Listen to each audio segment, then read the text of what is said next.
ดึงลงไหน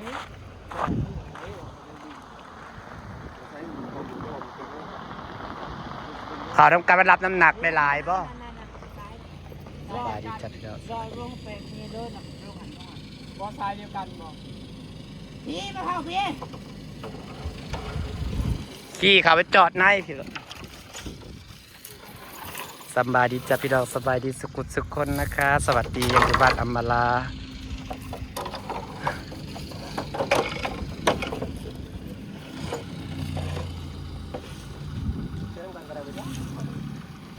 ใส่สาวเดียวกันเลยนะมันจะเป็น3 เจ้าบ่เฮ้ยมันหับน้ำหนักได้บ่อย่าจะมันหับน้ำหนักบ่ได้อ๋อเป็นสายพันธุ์อยู่แล้วขึ้นไปจอดบ่มาแล้วเอามาเอาพี่ได้เนาะมาพ่อมาเป็นอะไรกันได้เนาะเนี่ยประกันเนี่ยเนาะเงินฮอดตู้คุณบ่ฮอดตู้คือบ่เอาหอดตู่มันเป็นไฟอยู่นะมันจังบังอันคนบังแรงเลย3บ่3ไม่มี กระดาษมันเอากระดาษลงตูบแล้วเฮ้ยกระดาษได้ไฟได้ตูบแล้วใส่เสาอีกคนนึงใส่อยู่เพิ่นเสียเทือนอยู่วางนี้วางกาได้เพิ่นเสียเทือนนี่ป่าอ้อยไว้อยู่ตูบก็ได้แล้วนะหักกระดานไว้ก่อนหน้าดิก็ต้องไว้อยู่ตูบอยู่แล้วค่อยว่าเพื่อเศษเทือนย่างเช้านี่สมัยที่เฮาเตี่ยเฮาเจ้ามาพ่อเพิ่นกำลังสิมาเข่าไฟเด้อจ้าโครงการบ้านสวนอมรากำลังจะเริ่ม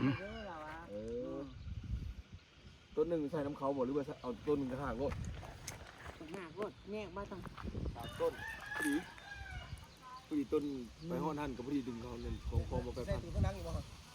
1 2 3 ต้นบ่พอดีดอก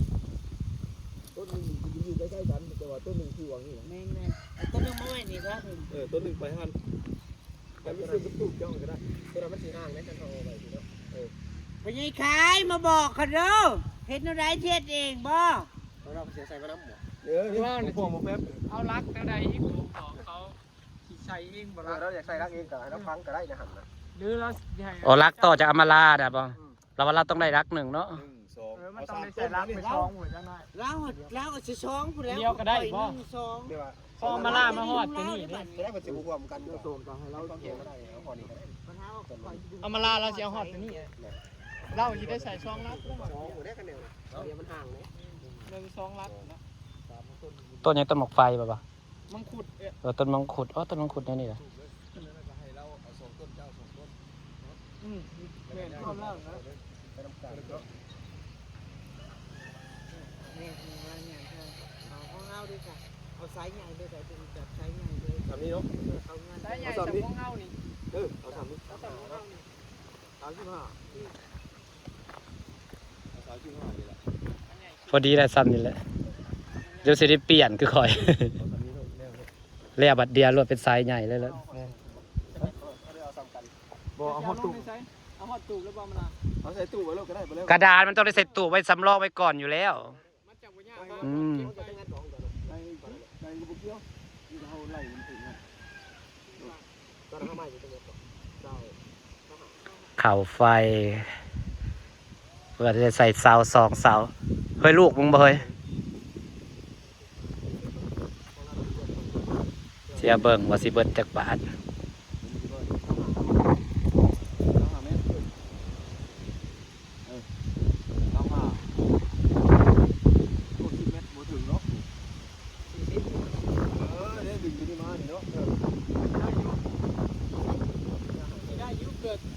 เรื่องต่อจะมีไปเนาะ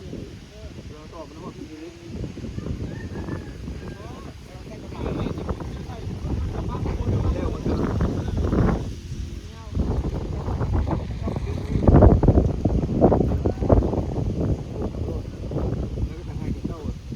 เอาเสามาฉีดต้นละหานกันรุ่นนะเอาเสา4 ต้นหานกันละสิง่ายบอกว่าว้าวกันดูเตรียม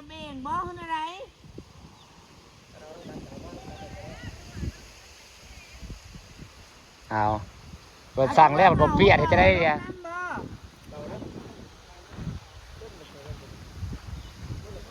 ก็ผมมาบอกเขาบัตรเขาลงผัดไม่ต้องคอยมันเราสิลงเองนะฮะ เห็นแล้วบัดเดียว เขาสิได้เห็นบัตรเดียว สีขาวไฟกระสิตกก็ประมาณ20,000นี่แหละพี่น้อง18,000แพงอยู่บ่พี่น้องขาวไฟอยู่ราวตอนพลาเขาแห่งแพงพลาได้ซื้อต่อเขาจากอดีตซื้อเขาก็20,000นะพลาเขาเบิด38,000ตอนเขาอันนี้ไม่ได้ซื้อเสาซื้อหยัง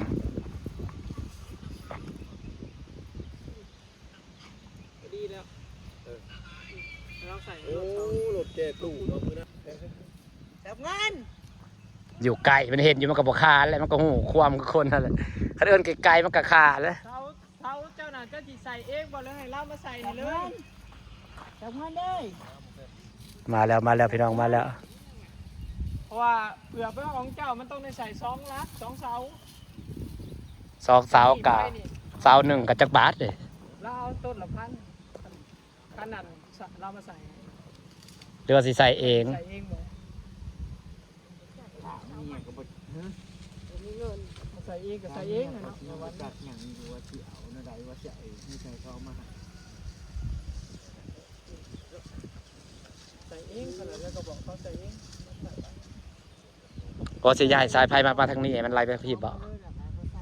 เนี่ยสายไฟมันเท่านี้นะมันเนี่ยนะมันติดก็เข้ามาทะเลมันเลยอ้อมเวลาจะมันตรงมาแนวนี้ เราก็ต้องตรงไปเถียงมันจะไปยังออก แต่ว่าคนเราเดือดร้ายเนี่ยนอนสายเรามันออก เลือกเอาไว้ไม่ต่อ โอ้ยเขาปล่อยนะมันถิ่มมาเนี่ยมันก็ลายละสายไฟมาใส่อีกชื่อมาอีกบางหนึ่งนี่นะมันโค้งนี่นะนี่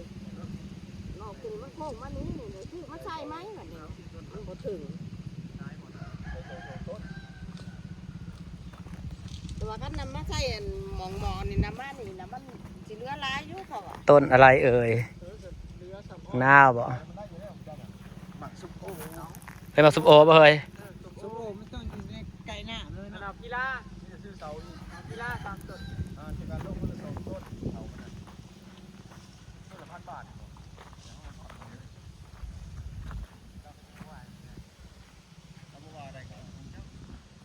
เอาแต่ขอเอาเวลาก่อน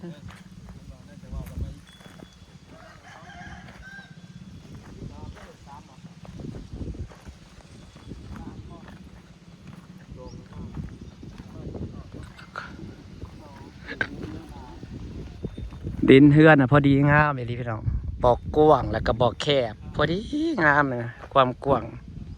นี่ความกว้างแล้วก็บอกแคบบอกกว้างเทื่อพอดีเป๊ะดินอันนี้ดินเป็นเรือนเสาลอยบนเฮ็ดบ้าน2 ชั้นข้างล่างเป็นโล่งข้างบนเป็นเฮือนนั่นนะบ้านสวนเพิ่นส่วนอำมาลากัดสิเฮ็ดบ้านชั้นเดียว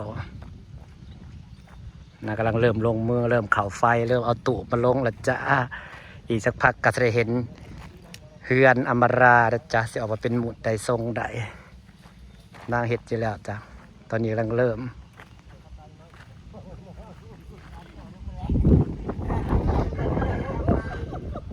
ถึก3 ตัวตกไปเลยแมลง